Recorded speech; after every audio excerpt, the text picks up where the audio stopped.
Alhamdulillah Rabbil Alameen wa sallallahu wa sallam wa barak ala nabina Muhammadin wa ala alihi wa sahbihi ajma'in.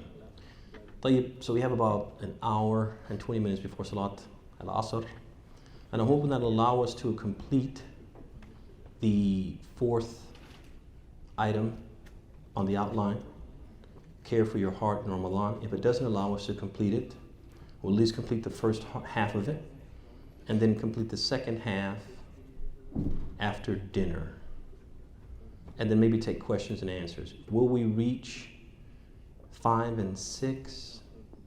That's unlikely, but we will try to get as much of it as we can. I doubt very seriously we'll get to 6. We may be able to get into 5, but 6 I don't think is likely. You need 6, huh? Yes.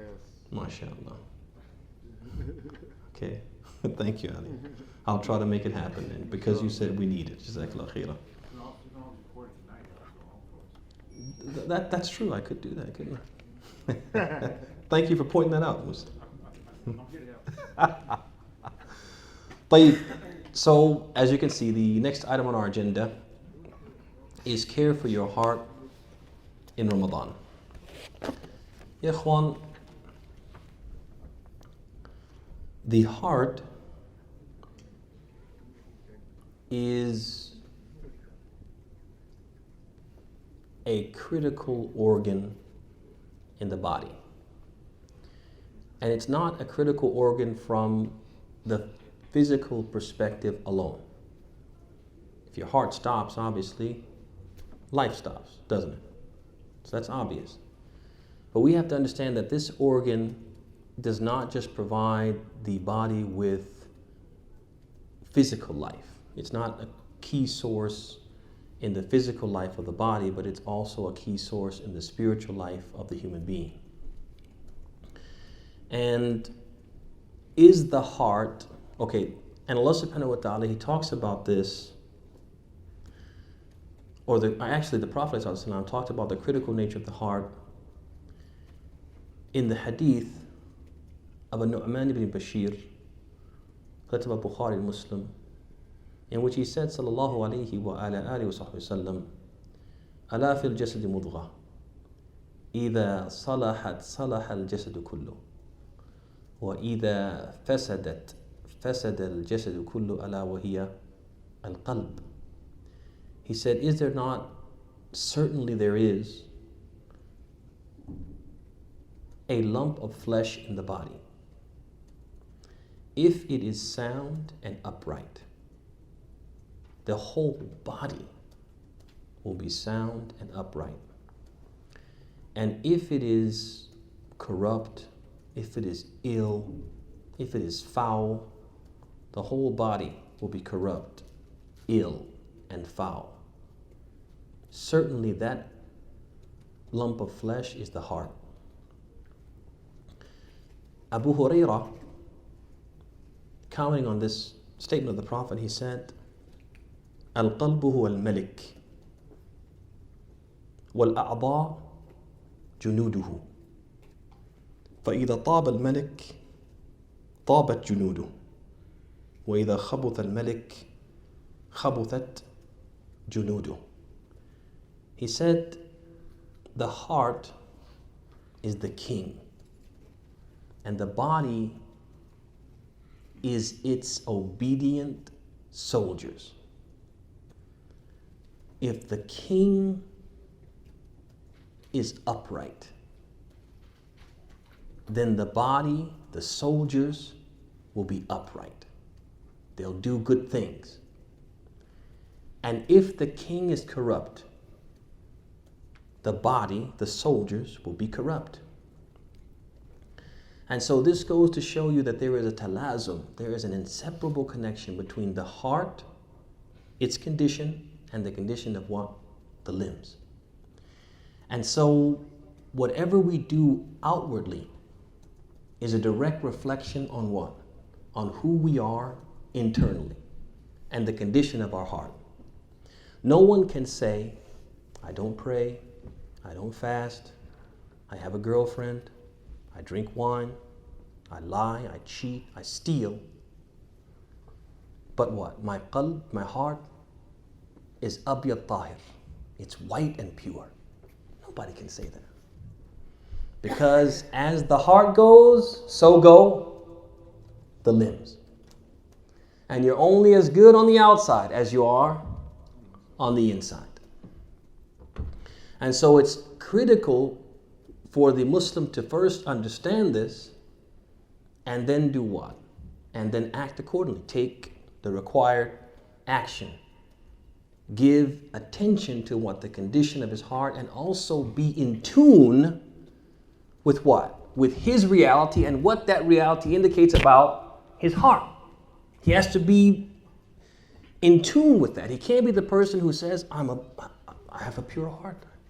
White, pure, even though I do X, Y, and Z. He can't live in this fantasy world because he'll never do what? Rectify the real problem in what? In terms of his deeds. If he has this disconnect that I can be a perfect believer with the purest of hearts and still do what? Still do X, Y, and Z.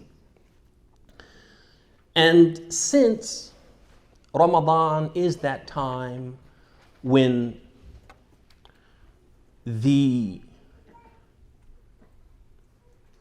environment is made very conducive and the path is paved for us to what? To reflect and to engage in self-improvement. It's a good time to do what? To take a critical exam, a critical look at our hearts, and based upon the results of that exam, to do what? To do something about it. So what we want to do here is we want to talk about the exam, the look that we should be giving to ourselves, and then how to care for the heart based upon the results of the exam. So that you can go into Ramadan with that mindset, that I'm going to examine myself, and then I'm going to do what? Act accordingly. So this heart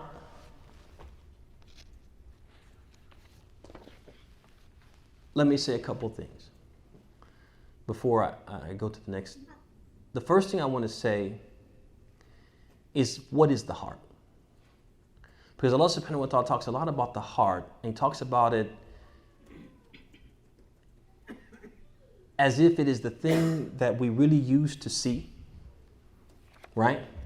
So He says, for example, أَفَلَمْ يَسِيرُوا فِي الْأَرْضِ فَتَكُونْ لَهُمْ قُلُوبٌ يَعْقِلُونَ بِهَا أَوْ آذَانٌ يَسْمَعُونَ بِهَا فَإِنَّهَا لَا تَعْمَى الْأَبْصَارُ وَلَكِنْ تَعْمَى الْقُلُوبُ الَّتِي فِي الصُّدُورِ. He says, so have they not traveled through the earth? And this is Surah Al-Hajj, verse 46. Surah 22, verse 46. He says, have they not traveled through the earth, having hearts by which to reason and understand? So Allah points to the heart being what? The source of what? Intellect, reasoning, comprehending. And ears with which to hear. For indeed, it is not the eyes that are blinded, but blinded are the hearts that are in the breasts. So now it's not your eyes that don't see, but your heart what? That doesn't see. It's as if what? You see with what? Your heart on a what? On a spiritual level. You guys see that? So now, when Allah subhanahu wa ta'ala speaks like this in the Quran, there's more than one ayah that speaks like this. Do we understand He's talking about what? The heart in your chest? The one that beats in your chest? Mumkin. Perhaps Allah subhanahu wa ta'ala is talking about the same what? The same heart that's in your chest, which has a quality, an ability, and a job that it does, a function that it performs, that scientists and doctors and physicians do not what? Do not comprehend and fathom and realize that it exists. But Allah, being our creator, knows that what? This heart does actually what? Perform these functions.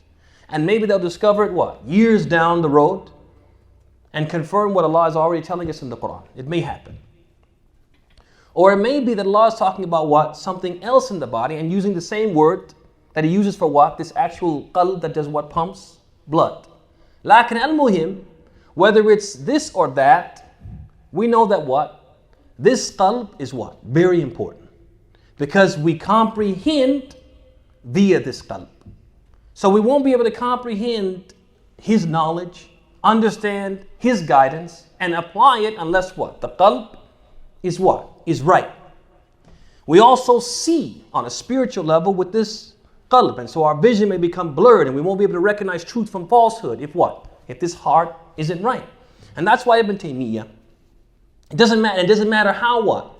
How right, how sharp this intellect is, this mind is. That's not going to make you able to what? See the truth and follow it if what? If your heart is not right.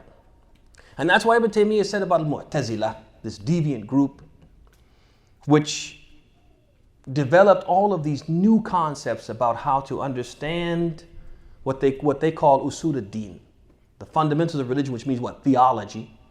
They developed all of these new ideas about that, which were different and incorporate a lot of what? Of the influence of philosophy and philosophers. He said that these people were some of the most what? Intelligent people from the point of what? Of intellect, brain power. But in spite of all of this intelligence, they what? They couldn't recognize the truth and follow it. Because why? Their hearts were impure. So he said, Hum unasun. Utu dhaka'an. They are people who were given what? Intellect. They're smart people, sharp people. Walam yu'tu zaka'an. But they weren't given what? The purity of what? The purity of heart necessary to what? To see the truth and follow it. So that's the first thing I wanted to point out, is that we don't want to be from those people. We don't want to be from those, or there's the second thing I wanted to point out, was that we don't want to be from those people. We need to realize that what? This heart is what? It's critical.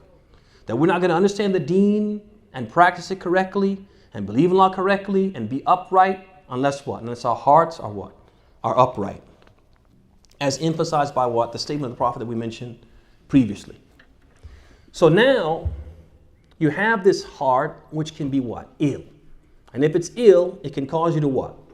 Your vision to be blurred, your understanding of truth or comprehension of it to be what? Impaired. And so you do what? You end up not following the truth, not acting the way you should conduct yourself, doing things which will hurt you instead of help you in your goal to reach paradise. And so what that means is that the heart could be one of three hearts. Could be a heart that is pure. A heart which is what? Salim. And Allah tells us this in the Quran. He says, يَوْمَ لَا يَنْفَعُ مَالٌ وَلَا بَنُونَ إِلَّا مَنْ أَتَى اللَّهَ بِقَلْبٍ سَلِيمٍ. He says, the day when wealth and sons will not benefit anyone except the one who comes to Allah with a sound heart, pure heart. Right? That's the first one. This heart is what? In good health. The second type of heart is a heart which is what? Sick. Okay? So that means that the hearts can do what? They can be ill. They're not dead. They have some life. There's hope. But they're what? They're in danger. Allah subhanahu wa ta'ala says, فِي قُلُوبِهِمْ marad. In their hearts there's what? A disease. There's illness. There's sickness in their hearts. They're what? They're in danger. They're in what? They're in a critical state. They need to be what? Concerned about themselves, because they could go to what? The last realm. Another thing that can happen to the heart, it can be what? It can become hard.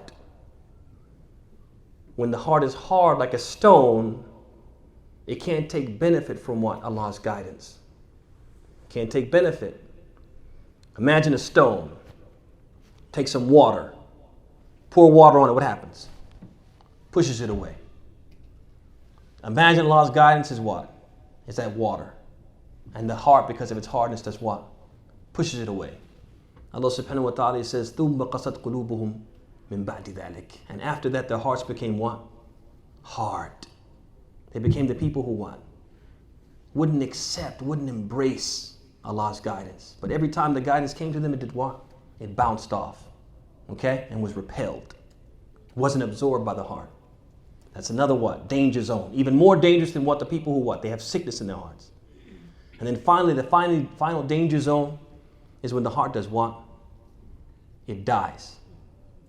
Which means what? That's it. No hope. All the hope is what? Has been extinguished. And the Salaf, the early Muslims, they talked about this reality.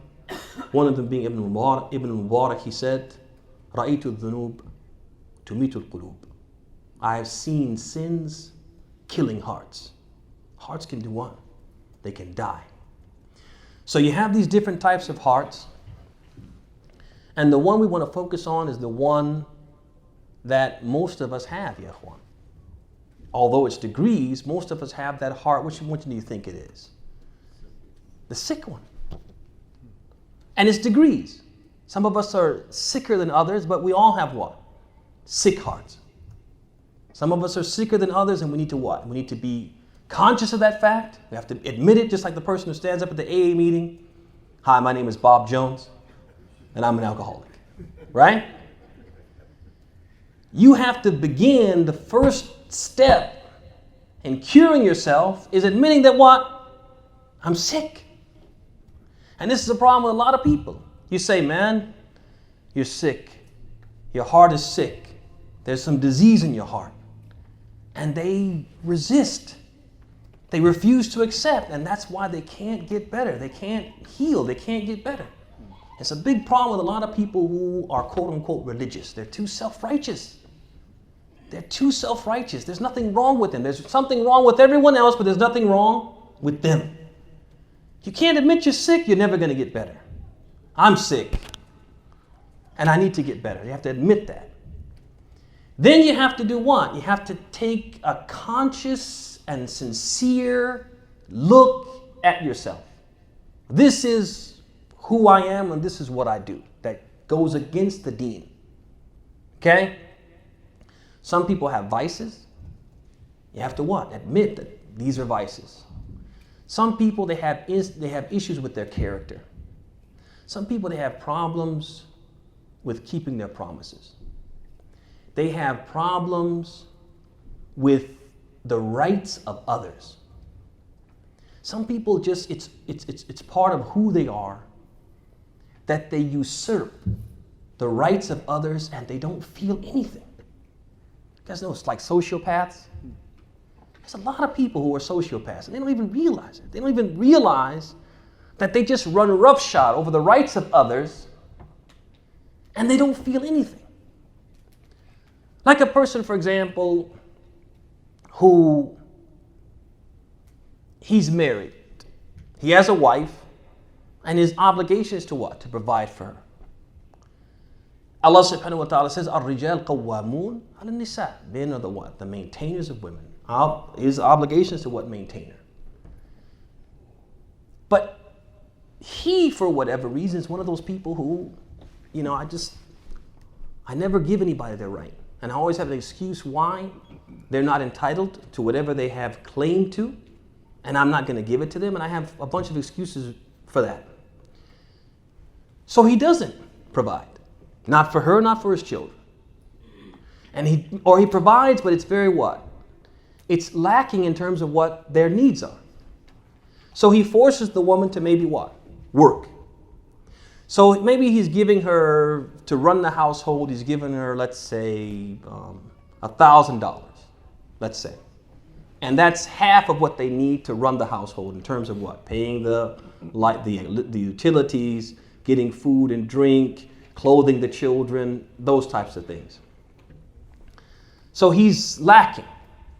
She feels that, I can't get through his thick skull that I need more than that, so forget about it. Rather than arguing with him and nagging him, I'll just go out and work. So she goes out and works, and then he says, okay, well, you work and you're making this much a month. So that $1,000, I'm going to do what? Cut it to $500. Whoa, it wasn't enough initially. And now because I'm working, you do what? You want to cut it. You understand? And he has excuses. Oh, well, I took the children out for dinner the other day. You didn't even have to make dinner. You have to buy groceries for that. Or he's full of excuses. The point I'm trying to make is, I don't want to go too far off the topic, but the point is that you have people who have a sickness like this and they don't realize that they have a sickness. They have to admit, this is not how a husband conducts his business. They have to admit that. Doesn't conduct his business in that way. So whatever the issue is, issue of character, issue of vices, whatever, the person has to what? Make an inventory of what? These are my issues. I don't worship Allah the way I should. Okay? I pray, but I don't pray on time. Or when I pray, I'm not really in tune with my prayer. I pray, but I don't pray the sunan. Whatever it is. So he makes a list, an itemized list of what his issues are. And then he begins, so he recognizes his illness, recognizes the symptoms of his illness, and then now he's got to do what? He's got to begin treatment. Now, treatment of the heart and its sicknesses is going to be just like the treatment of what? Illnesses of the badan. You go to a doctor and they do what? They give you a fahs, they give you an examination. And after the exam, they come up with a diagnosis. This is what you're suffering from. And then they have a two-part plan or a two-phase plan for what? To bring about recovery. The first thing is the doctor will say, your illness and the symptoms of it are caused by certain things that you what? That you're doing. And so we need to do what? Get those things out of your life that you're doing that are what? Causing it. So the first thing they'll do is they'll rid you of what? The disease causes or the sickness causes. For example, let's say a person had gout. You guys know what the gout is, right? So the person has the gout, and when he goes to the doctor and he's finally diagnosed with the gout, the doctor's going to say there's certain things in your diet that are causing the gout. So you have to remove these things from your diet. So he's going to tell you, you got to remove these proteins. You got to take protein out. You got to take salt out. You got to do this. If you had high blood pressure, similarly, you got to take this out, that out, this out. He would tell him, these things you're doing are what? They're poisoning you, they're killing you, they're making you sick. So you have to what? Remove them.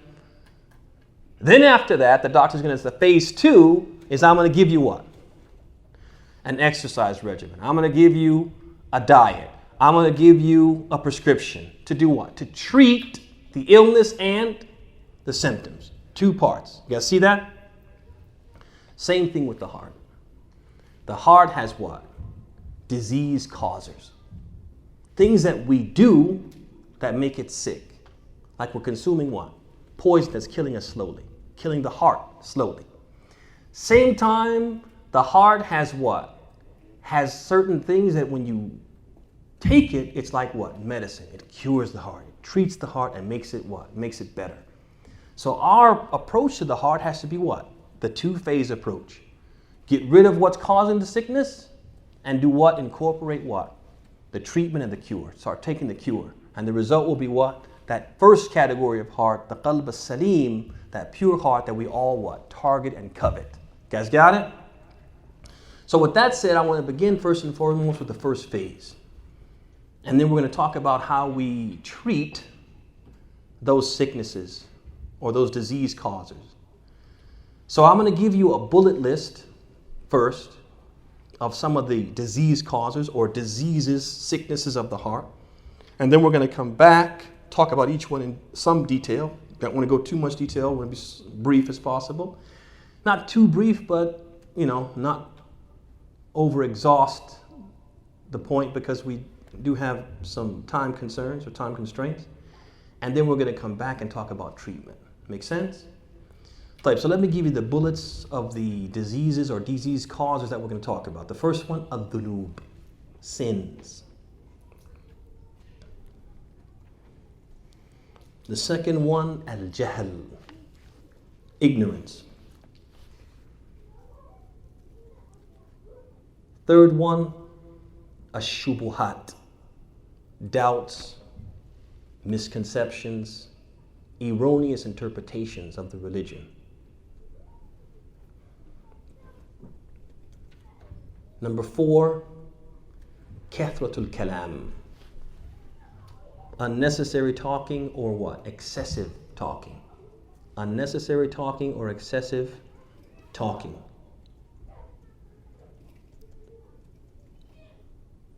Number 5. Slow down. Allah Zakhir. You're right. I'll wait for you guys. I'll wait for your signal. You give me the green light. You guys with me? Waiting for the green light. Waiting for the green light. Somebody's honking behind me, aren't they? All right. Another ila al-haram. Looking at things that were prohibited from looking at, or if you want, unrestrained glances. Unrestrained glances. You can put it like that too. You can say looking at the haram, or you could say unrestrained glances. Either one you like. Shall we go on? كثرة الأكل والشبع. Excessive eating or eating to your fill. Excessive eating or eating to your fill.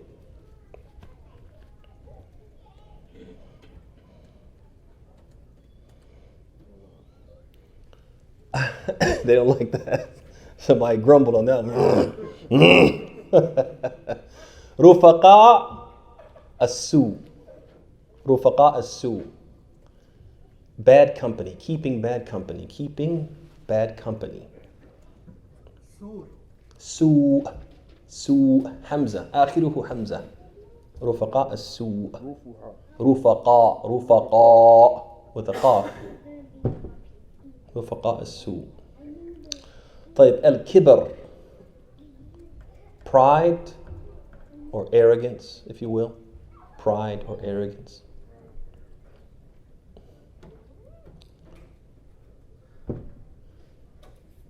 Next one, ذو الوجهين. ذو الوجهين. ذو الوجهين means two-facedness or duplicity or hypocrisy, if you will. Any one of those. Duplicity, hypocrisy, two-facedness.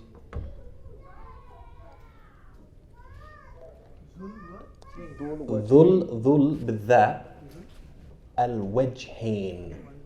Wedge face, wajhain, two faces, right? Last but not least, al-hasad. Al-hasad, envy or jealousy. Envy or jealousy. Okay? Yarhamukallah. طيب. Okay, so let's... These last ones are actual disease of the heart or disease causes? Disease causes, diseases of the heart. That's why I said both terms are applicable. They're diseases themselves and also causes of diseases, cause of the heart's illness, basically. The last one again? Al-hasad, envy or jealousy. Okay, you with me? Shall we go? All right, so the first one we mentioned was ad-dhunub, sins, right? So we have the statement of Abd'Llah ibn Mubarak, which he composed lines of poetry to this effect, and he said, رأيت الذنوب تميت القلوب وقد يورث الذل إدمانها وترك الذنوب حياة القلوب وخير لنفسك عصيانها. He said, I have seen sins killing hearts, and belittling them may cause one's heart to become addicted to them. Turning away from wrong actions gives life to the hearts, and opposing yourself is best for it. Okay? Okay, I will. There's a little commotion outside though, and I understand that they wanted to put the children outside so that they would, but they're just getting a little rambunctious. We need to kind of settle them down, I think.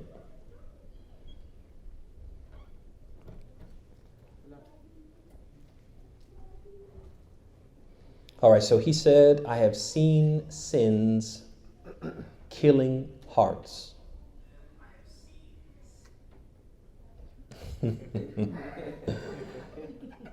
Deja vu, huh? And belittling them may cause one's heart to become addicted to them. And belittling them may cause one's heart to become addicted to them. I have a question. تفضل. Some diseases of the heart, can they cause other diseases to happen? Yeah, for sure. There can be a domino effect. Like jahl, ignorance, can cause a person to become victim or fall victim to a shubuhat, which we're going to talk about, which doubts and misconceptions. So there can be a correlation, or there can be a domino effect. Both of them can happen. Okay. That was a good question. Hey, Amr, you need to slip this guy a 10, man, a 10 spot. All right, turning away from wrong actions gives life to the hearts. Turning away from wrong actions gives life to the hearts. And opposing yourself is best for it. And opposing yourself is best for it. So now, the statement of Ibn Mubarak, Last part, please. and opposing yourself is best for it. So now, what Ibn Mubarak said, of course, we can support it with what? Many texts from the Quran, from the Sunnah, etc. And he clarifies to us a reality that sins have the propensity not just to make the heart ill, but to do what? To kill it altogether. Okay? And this is something we have to be concerned about. One reason is because sins are part of what? Our nature. Right? It's from our nature. It's an intrinsic part of our fabric, our DNA, that we do what? We sin. The Prophet said in the hadith, Kullu ibn Adam khata. All of the sons of Adam commit sins. And he didn't just say they commit sins, but he says they do it what? Habitually. They have a tendency what? To keep doing it. But at the same time, the good thing about this deen is that we're not given a problem except that we're given what? Its solution. So the Prophet ﷺ, he said in the tatimma, the completion of this hadith, he said, وَخَيْرُ الْخَطَّائِينَ تَوَّابُونَ. And the best of those who make mistakes are those who what? Who repent and make amends. So there is a solution to it, but that doesn't make it any less what? Dangerous. And the Prophet underscored and emphasized the danger of sins. So he said the hadith of Abu Hurairah, collected by Ahmed and Tirmidhi. He said, إِنَّ الْعَبْدَ إِذَا أَخْطَأَ خَطِيئَةً نُكِتَتْ فِي قَلْبِهِ دُكْتَةٌ سَوْدَاء فَإِذَا هُوَ نَزَعَ وَاسْتَغْفَرَ وَتَابَ سُقِلَ قَلْبُهُ. He said, indeed the servant, if he commits a sin, a black spot will appear on his heart. And if he doesn't repent and he doesn't, make amends, that spot will remain. If he commits another sin, another spot, until what? These dark spots will do what? Will cover his heart and make it have a coating that prevents it from what? Absorbing truth, accepting guidance. And that is the ran. That is that rust, which Allah talked about in the Quran when He said, كلا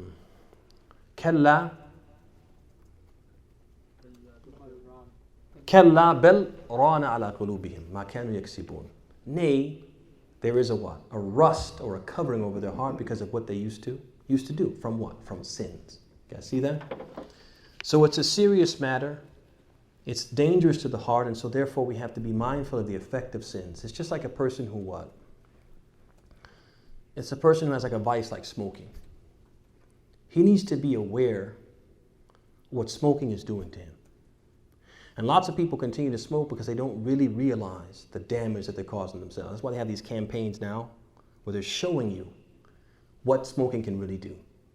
So for example, I don't know if you guys have seen those commercials where, for example, they'll have a guy or a woman and they'll basically tell people their experience, how they started smoking, and what their impression of it was and what it did to them. So they have one where a guy said, I didn't think that smoking could cause me to have a heart attack at 30-something years old. And I didn't think smoking would cause me not to be able to play with my children. And he opens his like shirt and he has like this huge scar. You have another one where there's a woman who, I think she has like a hole in her throat, right? And she says basically smoking did this to me. There's another guy who was blind in one eye. He doesn't have a leg. He has like a prosthetic. And he has some other issues. And so they show him and putting on what?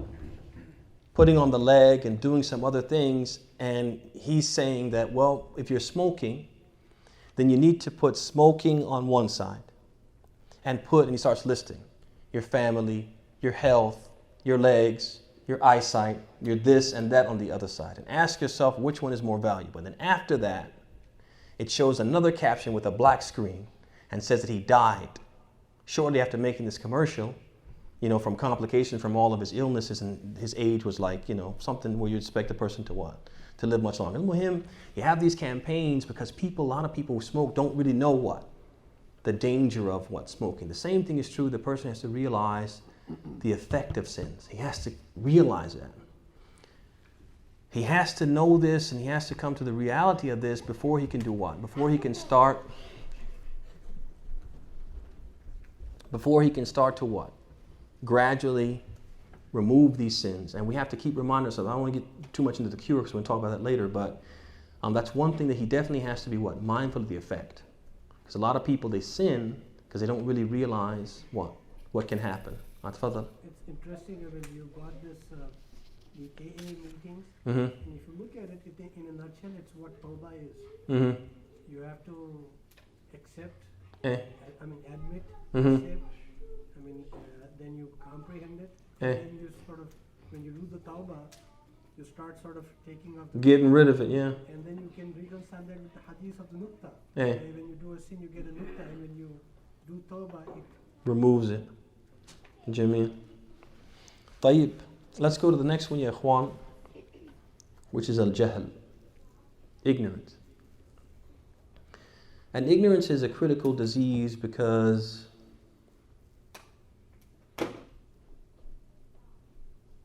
as the young brother he mentioned, it's one of those which has a domino effect, leads to what other diseases. When a person is ignorant of the deen, there's a lot of other diseases and other harms that it causes what? To the person, to the individual. So it's critical for us to avoid this disease or try to treat this disease, the disease of what?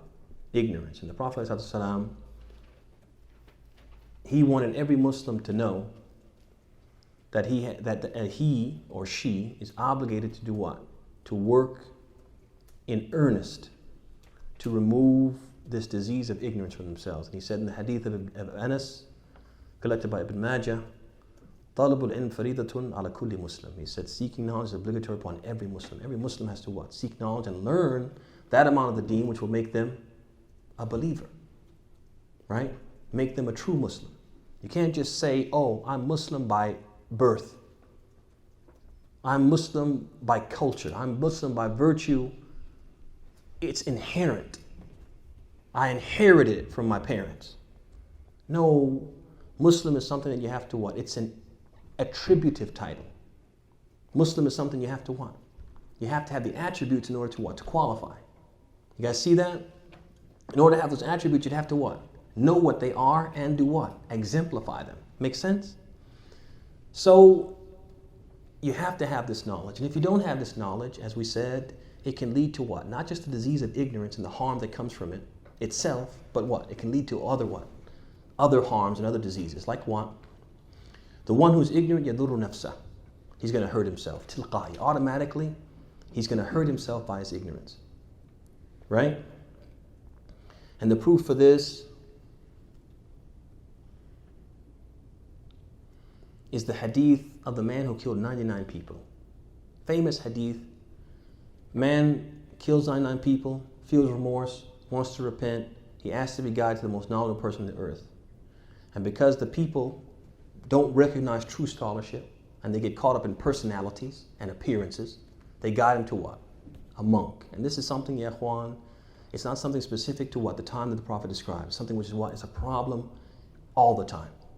People don't know who the scholars are. Don't know who the people who are people of scholarship. They don't smell the scholarship when it's right there in front of them to be smelled. They don't see it when it's right there in front of them to be seen. But they get caught up what? In personalities, asma, baraka, right? You know, this name and what? In lights, right? Or they get caught up in what? These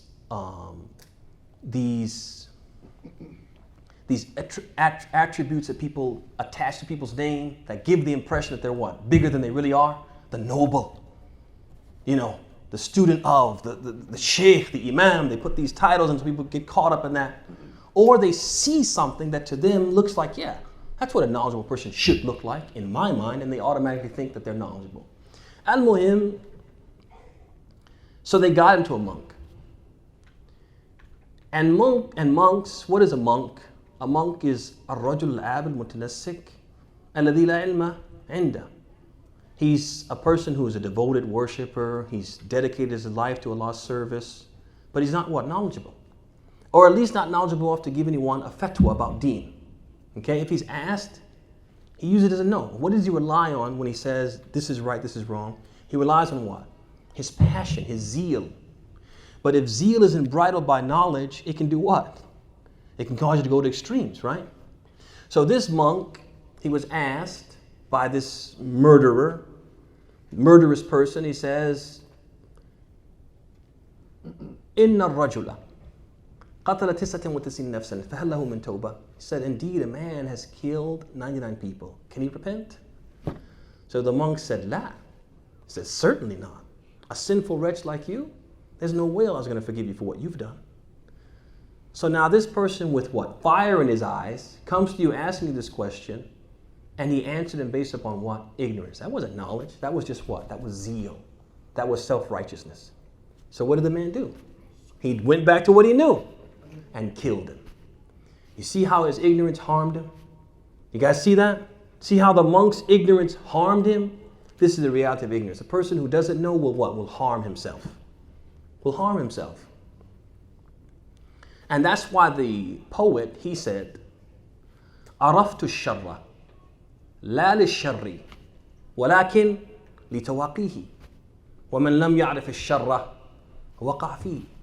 He said, I learned about sins. I learned about the haram. Not for the sake of the haram, not because I wanted to do it, but to do what? To avoid it. And whoever doesn't know the haram will do what? Will fall into it. You guys see that? So the person who doesn't know will do what? Will harm himself. He'll also harm others. He'll also do what? Harm others.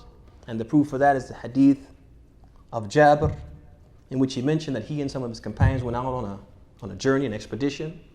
And in the course of that expedition, one of them was hit in the head with a stone and had this what? This gash in his head, basically.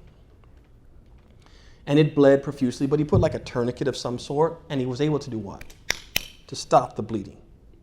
But then that night he had a wet dream, and he needed to what? To make ghusl. But he feared that if I make a ghusl, if I take a bath, this wound is going to open. So he went to his companions and he said, هل تجدون لي رخصة في التيمم? Do you find that in my case, under these circumstances, I can make tayammum instead of taking a bath because I fear the effect it could have on this wound?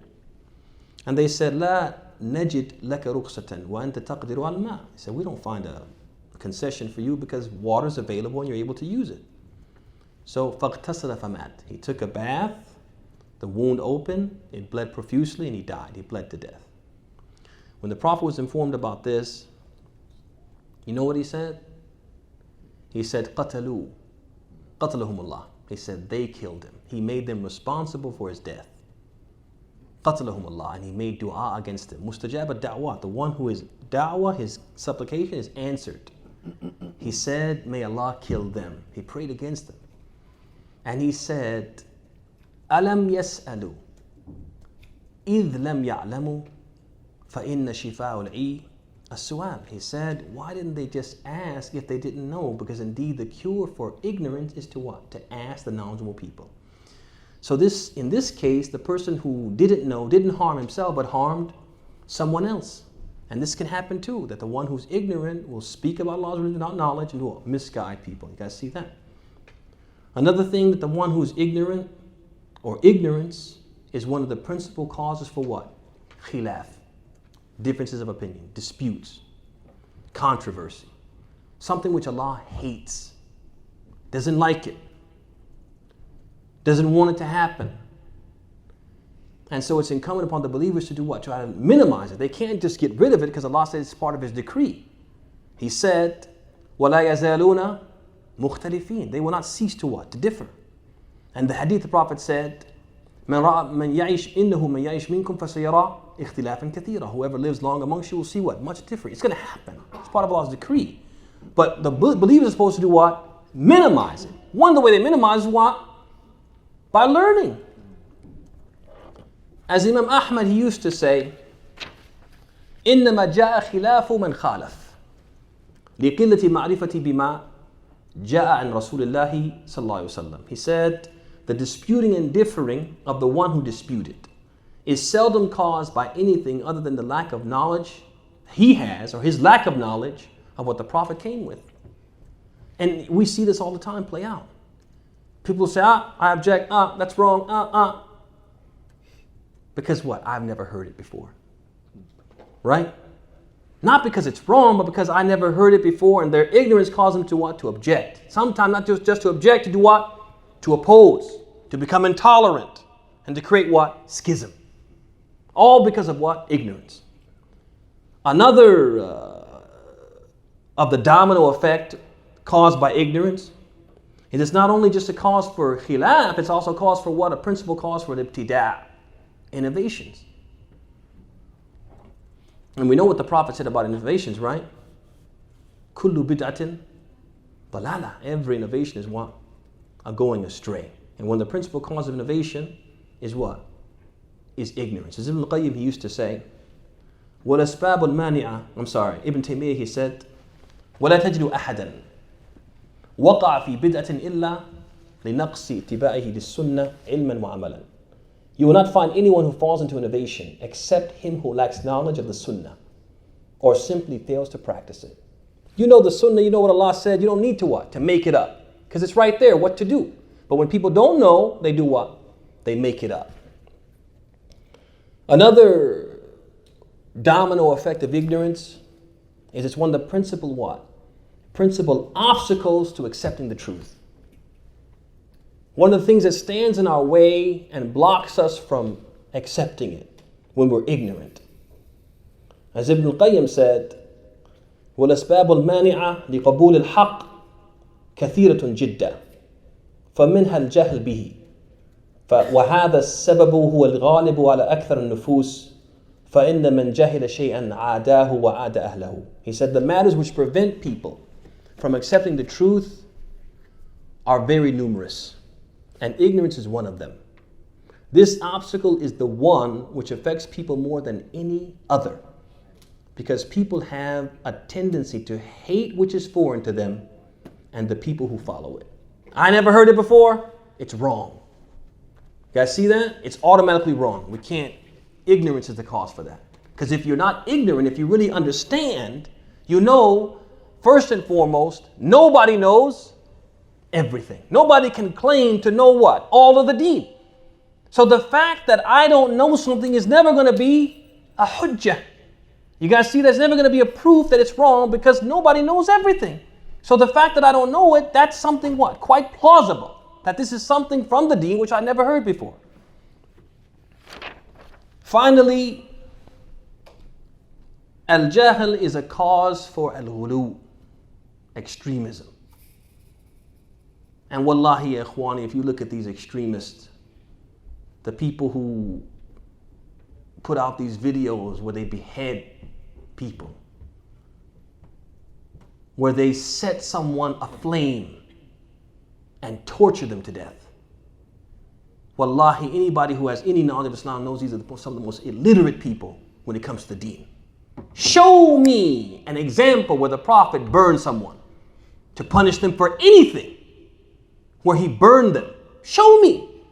To the point that when some people did this to ants, the Prophet said, no one punishes with fire except Allah. They did it to ants, ya ikhwan. And the Prophet said, no one punishes with fire except Allah. How about if you punish what? A human being. This shows a level of illiteracy which is totally unacceptable for people who call themselves what? The Islamic State. Why do they do these things? Because of what? Their jahl, their ignorance. So one of the causes, principal causes, as the brother mentioned, he said, are there certain diseases which what lead to others? Definitely. And one of them is what? Al-jahl. And you see, look at all of the harm and disease that comes from this one disease, al-jahl. But let's go back now to the diseases. The next one we mentioned is shubuhat. These misconceptions, the erroneous interpretations in the deen. And the Prophet ﷺ, he said in the hadith collected by Muslim authority Abu Hurairah, and I'll mention it in English for the sake of time. He says, the heart is afflicted with trials, one by one. Any heart that accepts them and welcomes them in will be left with a black stain, while the heart which rejects them will be left with a mark of purity. Until hearts become one of two types, a heart which is white and the epitome of purity. It will never be harmed by any doubts or trials as long as the heavens and earth exist, and a heart which is black, murky in its blackness, perverted. It does not recognize good, nor does it denounce evil, except that which suits its desires and whims. Let you know what? The danger posed to the heart by what? Ash-shubuhat. And this is why we have to, we're going to talk about the cure later, we'll go off track. Next one, kathratul kalam. Talking too much, excessive talking.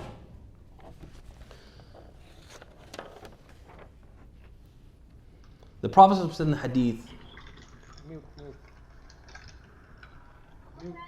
the Prophet ﷺ, he said in the hadith, collected by Tirmidhi, on the authority of Abi Umama, he said, Al-haya wal-'i shu'batani min nifaq. Shu'batani min iman, and asif. Wal-badha wal-bayan shu'batani min nifaq. He said, modesty and avoiding excessive talking. Modesty and being what? A person who what? Who is very deliberate and very economical in what? In his speech, are two branches of faith, two indications of what a person believes. Modest and what? And avoids what? Talking too much. While al-badha, indecency. This is when a person has a tendency to what? To say bad words, to say foul things. And talking excessively, outspokenness, being vociferous, are two branches of hypocrisy. At-Tirmidhi, he commented on this hadith and he explained, said, Al-Badha huwa al-fuhshu fil kalam. What is intended by indecency is using foul language when speaking. And outspokenness means being long-winded and speaking more than necessary. Speaking more than necessary. It's another disease of the heart. When people what? Talk too much. The next disease, kathratul akal. The next one is unrestrained glances. Unrestrained glances. Yeah, Ikhwan, some of the scholars, when they wrote about the concept of the heart, etc., they said that basically the shaitan, the heart to him is like, let's say you're like in a battle, right? And ultimately, when you're in a battle, what do you want to do? You want to win. How do you win? How do you win? Unscathed. Okay, so you're in a battle and your enemy has, at some place they have what? Their headquarters, right? The place where they basically, if you can take out that place, you're cutting off what? The head. And then there's going to be what? Chaos amongst what? The body. You guys agree with that? So that's one of your main goals. To knock out what? Knock out the headquarters, what they call, what is it? Something command. What do they call it? Not command center, but something? Communication center. Command. Something command. Maybe the term will come to me. Okay? Something. Central command. Central command.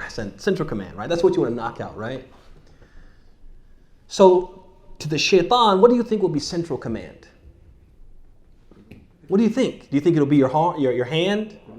Do you think it'll be your heart, right? If I can get control of the heart, I can do what? I can manipulate. So he's always looking for what? An avenue, a pathway into what? The heart. Once I get inside, I can do what? I can manipulate. So the scholars of Islam, they said that when shaitan wants to enter the heart, he needs what? A fatha. He needs what? An opening, an entranceway. And they said that the entranceway, the method that he uses to what? To gain entry to the heart is unrestrained glances. When you look at the haram thing, it opens up what? A fatha. And that allows him to what? To get inside. When you look at things that you shouldn't what? Look at. And so now once he gets inside, he's able to do what? To use that image to do what? To affect you and to manipulate you in the way he wants. And I'm going to give you an example that you're going to see how this plays out. طيب, let's say one of us is watching television, let's say. Even if he's watching a show which is nadif, something clean, something G-rated, okay? There's going to be a commercial. There's going to be something which has something that he probably shouldn't look at. Isn't that true? It is. So they'll have like, he's watching a G-rated show, whatever, and then they'll have a Victoria's Secrets commercial, let's say. Okay? And so now he's watching things that he shouldn't watch and seeing things he shouldn't see. And if he doesn't have the presence of mind to do what? Look away from it, then what happens? A fatha opens and the shaitan enters. Then after the image goes away and he just forgets about it, goes back to the G-rated program, whatever it is, then what happens when he's alone with his thoughts? That image comes. And it usually comes at the most inopportune times. When he does what? When he offers prayer, when he begins to read the Quran, right? When he's sitting in Jumu'ah, should be paying attention to what the Imam says. What happens? His mind goes off to what? That image. Who's using that image to do what? To come between him and his ibadah. Who's using it? The shaitan. There's not a person here who cannot say that didn't happen to him. It didn't happen. So you can see the reality of it. That it happens, he uses it. And that's why Allah subhanahu wa ta'ala says in the Quran, وَقُلْ لِلْمُؤْمِنِينَ يَغُضُّوا مِنْ أَبْصَارِهِمْ وَيَحْفَظُوا فُرُوجَهُمْ ذَلِكَ أَزْكَى لَهُمْ. He says, tell the believing men to lower their gaze and guard their chastity. That is more purifying for them. Ibn Kathir said, أَيْ أَطْهَرُ لِقُلُوبِهِمْ. It's pure for their hearts, وَأَنْقَى لِدِينِهِمْ, and better for their religion. You guys see that? So there's a correlation between these glances and what? And the heart, and it's the ability for it to be manipulated by a shaitan. طيب ثم بعد ذلك رفقاء السوء. رفقاء السوء. No, before that. أحسنت. كثرة الكلام. I'm sorry, كثرة الأكل والشبع. وعليكم السلام. كثرة الأكل والشبع. Okay, so eating too much and what? And eating to your fill. Okay? طيب, we have the hadith collected by Ahmad al-Tirmidhi on the authority of Al-Miqdam ibn Ma'di Karib, in which the Prophet ﷺ, he said, ما ملأ آدمي وعاء شرا من بطن بحسب ابن آدم أكلات يقمن صلبه فإن كان لا محالة فثلث لطعامي وثلث لشرابي وثلث لنفسي. He said in the hadith, he said, the son of Adam does not fill a vessel whose filling is more evil than his stomach. A few morsels should suffice him to regain his strength and keep him upright. If he must fill it, then let him allow a third for his food, a third for his drink, and leave a third empty for easy breathing. So here the Prophet ﷺ informs us of the harm of what? Of overeating. And this is something which the scholars who studied this, especially those who are concerned with the hearts, like Ibn al-Qayyim, they talk about the effect of this on the heart. Okay, the son of Adam does not fill a vessel whose filling is more evil than his stomach. A few morsels should suffice him to regain his strength and keep him upright. If he must fill it, then let him allow a third for his food, a third for his drink, and leave a third empty for easy breathing. Okay? Ibn al-Qayyim, he said, he talked about how when you eat too much, it makes you what? Heavy, listless, lazy. And we've all experienced that. Okay? But he says, in addition to this, he says, هذا إلى ما يلزم ذلك من فساد القلب وكسل الجوارح. He said this is in addition to what overeating necessitates of corruption of the heart. It corrupts the heart. And many of the scholars said similar things. Like Ibn Rajab, he said, الشبع يميت القلب. He said, eating to one's fill. Overeating kills the heart. And a lot of them made a connection between what? The deen, being in control of your deen, is connected with being in control of your stomach, your diet. So for example, I think it was Ibrahim ibn Adham. He said, من ضبط بطنه ضبط دينه ومن ملك جوعه ملك الأخلاق الصالحة وإن معصية الله بعيدة عن الجائع قريبة من الشبعان. He said, the one who controls his stomach controls his religion. And whoever reigns in his hunger will possess righteous character. Indeed, disobedience of Allah is nearest to the one who has a full stomach and furthest away from the one who is hungry. And perhaps that's why Allah decreed the best circumstances for the best of people, who in most cases, they were what? Hungry. The companions of the Prophet ﷺ, they talk about instances where what? They didn't have anything to eat but grass. And the Prophet himself, his wives would say there were days where what? Fire would not be lit in the Prophet's home, which means what? There was no what? Cooking going on. And they asked her, well, how did you survive? She said, the two blacks, dates and water. That's it. They had nothing. And you guys know the hadith where the Prophet ﷺ was helping them dig the trench. And there were people who had stones wrapped around their waist because of hunger. And when he went to strike a stone that they couldn't break because he was the strongest of them, and he raised up, and obviously his tunic rose up as well. He had how many? He had 2 stones. So these people, they went hungry, and Allah didn't do this because he didn't love them. But he did it because what? That hunger was conducive for what? The type of spirituality he wanted them to want to attain. And that eating too much was threatened that spirituality. But sometimes, I mean, when you see around, hunger can be a source for leaving also the religion. Where people are enticed because of their poverty by offering comforts to come away. Understood. Missionaries and stuff like that. I get that. But that's poverty more than is what? Hunger. The message we're saying is that there's a correlation between what? Not eating too much and being what? Being in a state where you can be what? Your heart can be upright. But even in hunger, right? I mean, people can cheat and lie and steal and... No, I mean, that's not saying... Because whenever you're going to have an exception to any rule, we're just saying that hunger, there's a correlation between it and spiritual piety, spiritual commitment, right? And the purity of the heart. That's it. Not to say that some people who are hungry, they'll still lie. Yeah, it can happen, sure.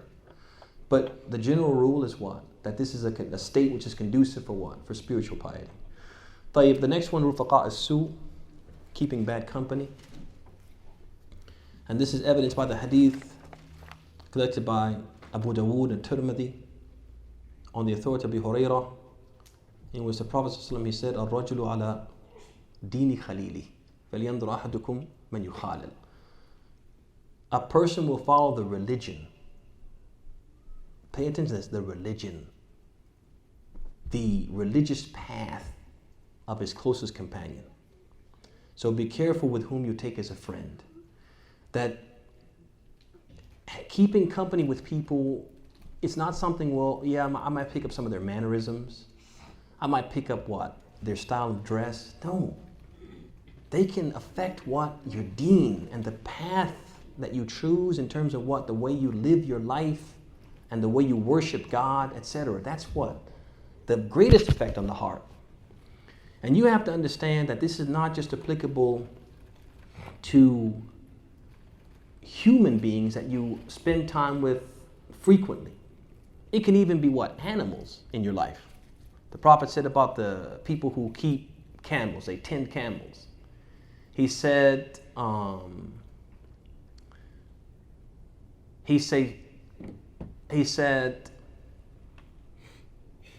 Al-Kibriya'u fi ashab al-ibl.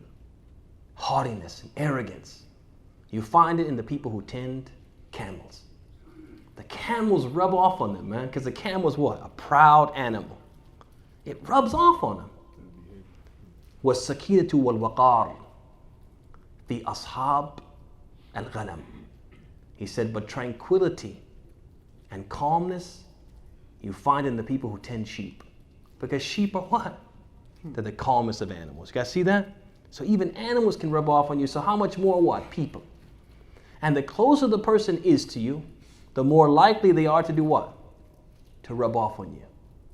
So this is critical for those who are looking for what? A spouse.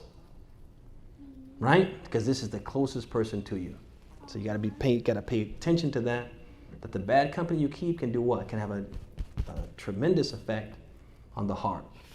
Next one, al-kibr. Prophet ﷺ said in the hadith of Abd'Llah ibn Mas'ud, لا يدخل الجنة من كان في قلبه مثقال ذرة من الكبر.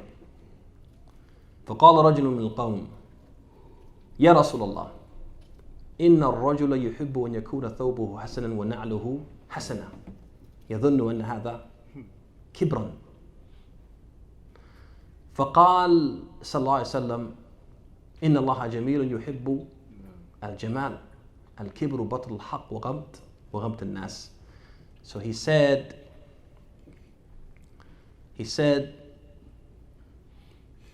no person who has a mustard seed's weight, that's a very small amount of pride in his heart, will enter the paradise. So a man from the people, he said, O Messenger of Allah, a man likes to wear nice clothes and wear nice shoes. He thought this was what? Kibr. So the Prophet said, Inna Allah jamilun yuhibbul jamal. Allah is beautiful and He loves that you beautify yourselves. He loves that you wear nice things and you make yourself beautiful. He loves to see what? His bounty on you. He likes you wear His bounty. But pride, the reality of it, is batul haqq. When you do what? You reject the truth. You know it's truth, but because it didn't come from who you think it should come from, or because it didn't come in the way that you think it should come, it wasn't delivered the way you think it should be delivered, you reject it. وَغَمْتَ النَّاسِ. And you look down upon what? The people. So the Prophet not only is telling us about al-kibr, but he's also telling us about what? The signs of it, how you can recognize it. Do you think you're better than someone else? When you think you're better than other people, you have what? You have a problem. And I'm going to be honest with you, this is a big problem with what? With Muslims.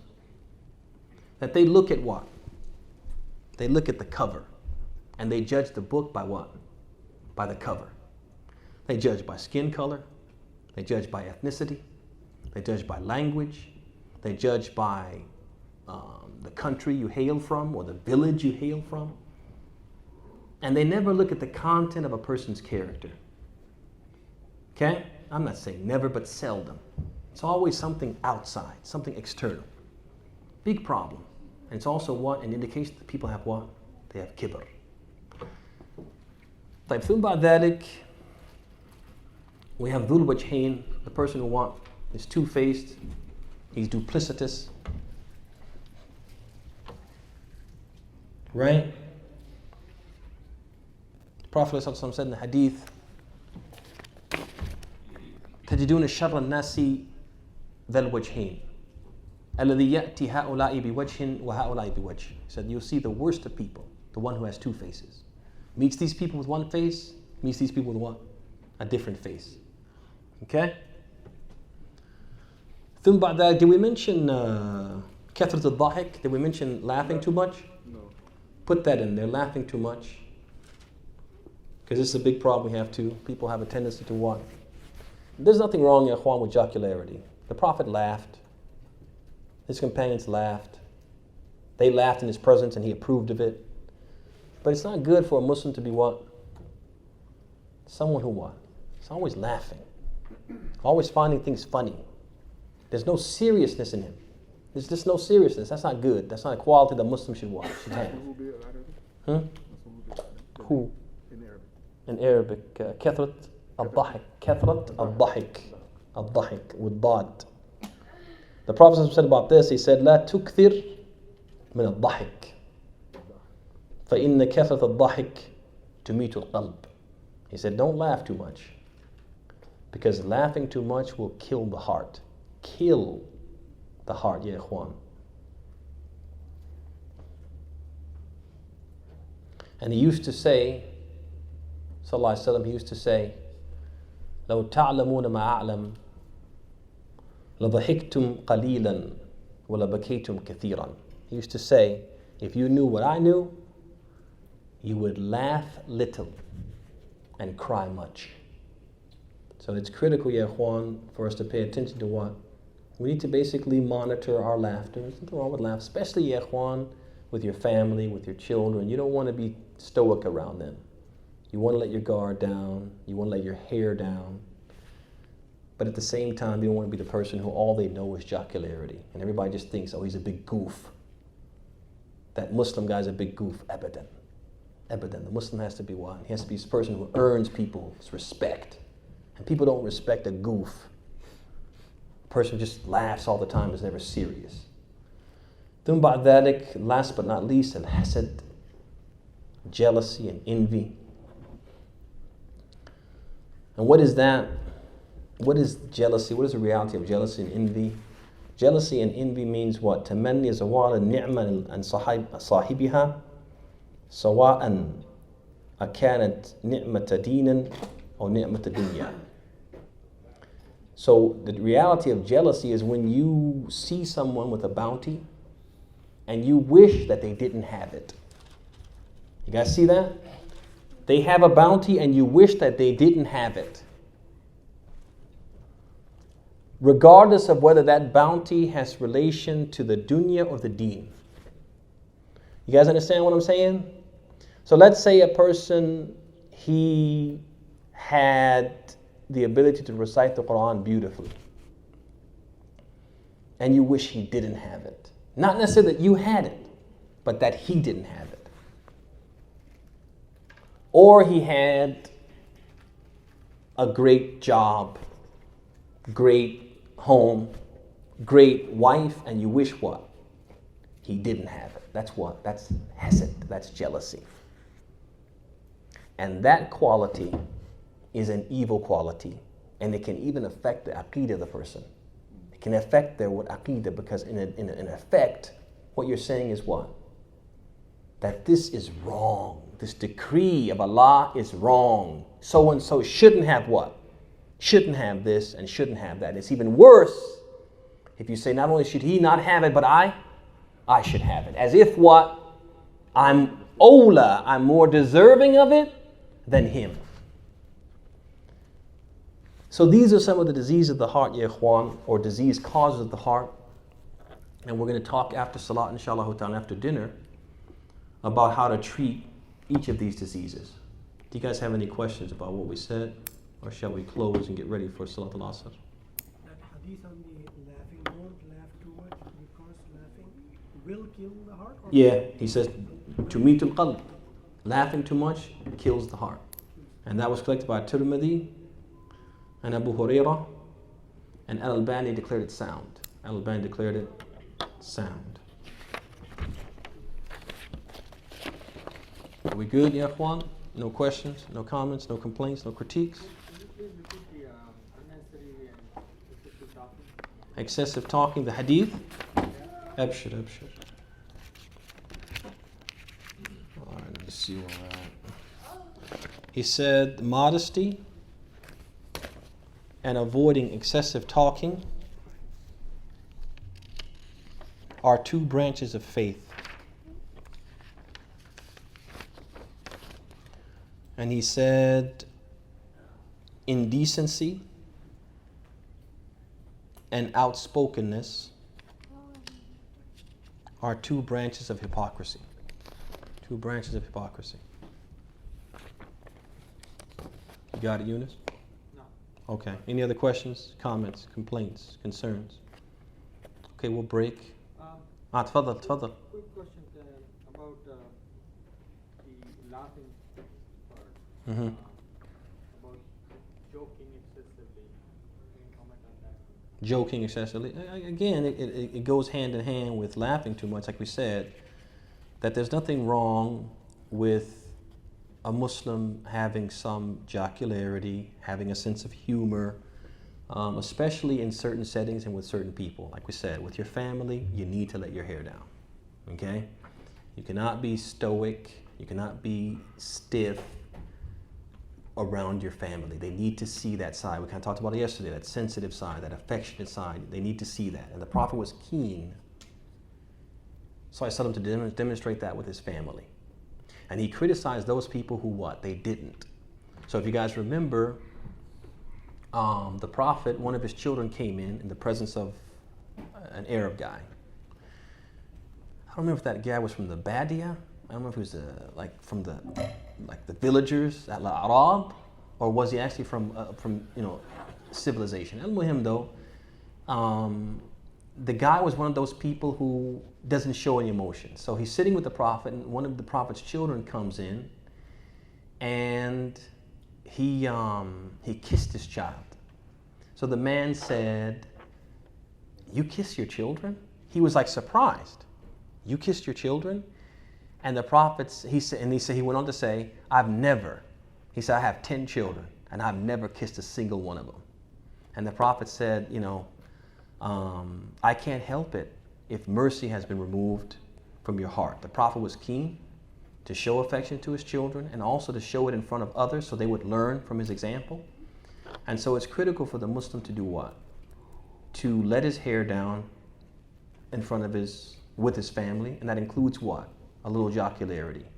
But he should never be the person, whether with his family and especially outside of the family circle, he should never be the person who what? Laughs a lot and makes a lot of jokes to the point that he gets that title, whether they say it outwardly or inwardly they hold that perception of him that he's a goof. He's a riot.